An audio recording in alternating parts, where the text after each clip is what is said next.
દેવી પૂજક, રાવણ, વાસપુડા, અમદાવાદના છારા અહીંયા બેસવા જોઈએ નહીં. એમની લેવલમાં સાહેબ આવવા ના જોઈએ અમે. બરાબર? કેવું 10મા અહીંયા જે પછી બહુ બેસે છે, લેવલમાં આવ્યા. અહીંયા જે બેસે છે એમને ને એમના વસ્તારે તમારી દીકરીને દીકરાને સાહેબ કેવા ના પડે. એ જ વસ્તુ છે.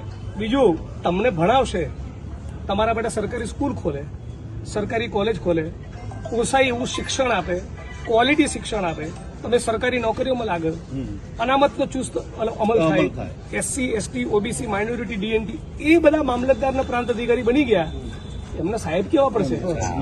ની બાજુમાં ખુરશી મળે ને સાહેબ, નહીં પછી પોસાય. અડાણીને એની ફેક્ટરીમાં મજૂર નહીં મળે, દાડિયા નહીં મળે. મતલબ કે તમને શું બનાવી રાખવા માંગે છે? દાડિયા, ખેત મજૂર. ફેક્ટરીના મજૂર, ગુલામ. આ ગુલામ બનાવવા માટેનું ષડયંત્ર. હવે સમજો શું કરશે? 6 મહિના પછી જે કરવાનું છે તમને કહેજો. આમાં જો રિઝલ્ટ આપણે લડીને ના લાયા તો ખુલ્લી બંધ કરી દેશે. અને તાલુકા જિલ્લા પંચાયત આવી એટલે શું કરશે? દેવી પૂજક સમાજની મિટિંગ કરશે, હા. પછી રાખશે માતાજીનો માંડવો, એમાં આપશે 21,000 અને કહેશે તમારું નામ શું? પ્રહલાદભાઈ. પેલા કાર્યક્રમમાં મને બોલાવો ને, મેન મહેમાન તરીકે 25,000. હા, એ જ ચાલે સાહેબ. બરાબર?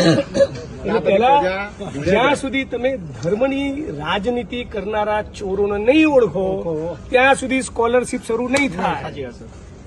મૂળ કોકડું ત્યાં ગૂંચવાયેલું છે.